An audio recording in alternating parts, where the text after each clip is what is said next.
Hey guys, what's up? So last time you saw me make this workbench, and I think I've come up with a few improvements that will help me for the way I use the actual workbench. So let me turn the camera around and let me show you what I did.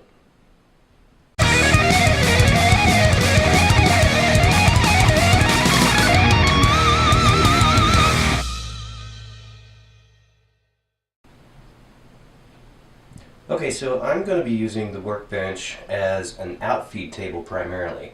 So it's going to stay right there on the back end of my table saw. But I still want to be able to use it as an assembly table, and because everything in my shop pretty much has to be mobile, I needed to put it on some wheels. So the first thing I did was I chopped an inch off the bottom of the legs and I attached some casters under there. So those are full swivel casters that are mounted in each one of the corners. And then I wanted to be able to, as you can see, the top of the table saw is much higher. It's probably about 1.5 inches, maybe 1.25 inches higher than the workbench. Well, that's because the table saw is up on its wheels right now.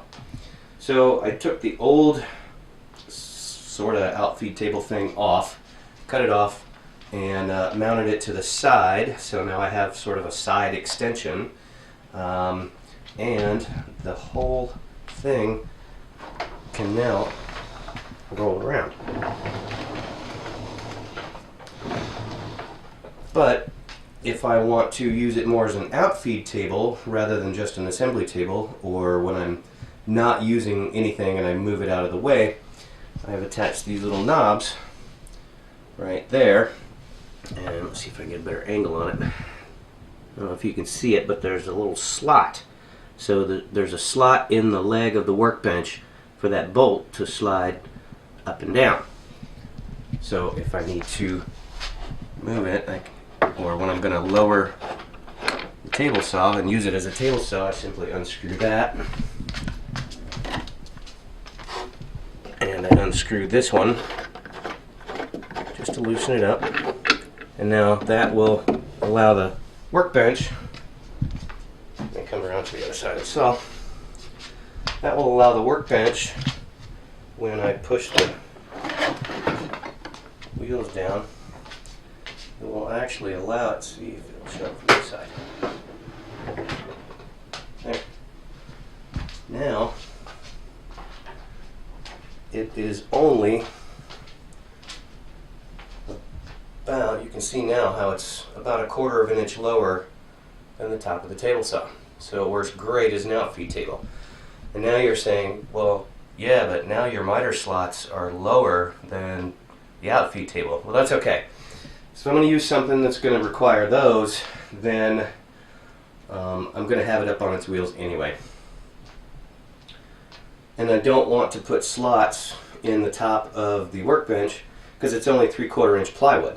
And I don't want to compromise the integrity of the actual workbench. Now I could probably put something else on top of it, you know, to strengthen it and thicken up the top a little bit, but there's really no point for what I'm using it for.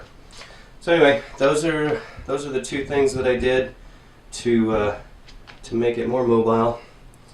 And now, right now, it's actually still sitting on its wheels, and that's never going to change. The slots, as you can see, there you can see the slot now. Now it's in its lowest position, and the same thing on the other side. It is in its lowest position as well.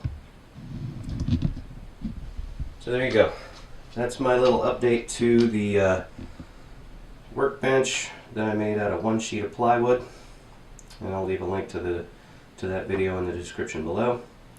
And again, it was a really great idea by Jay Bates and April Wilkerson.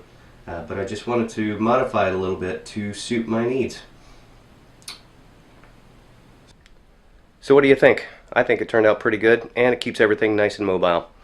Anyway, so that's it for this one. Nice little update video. We'll see you next time.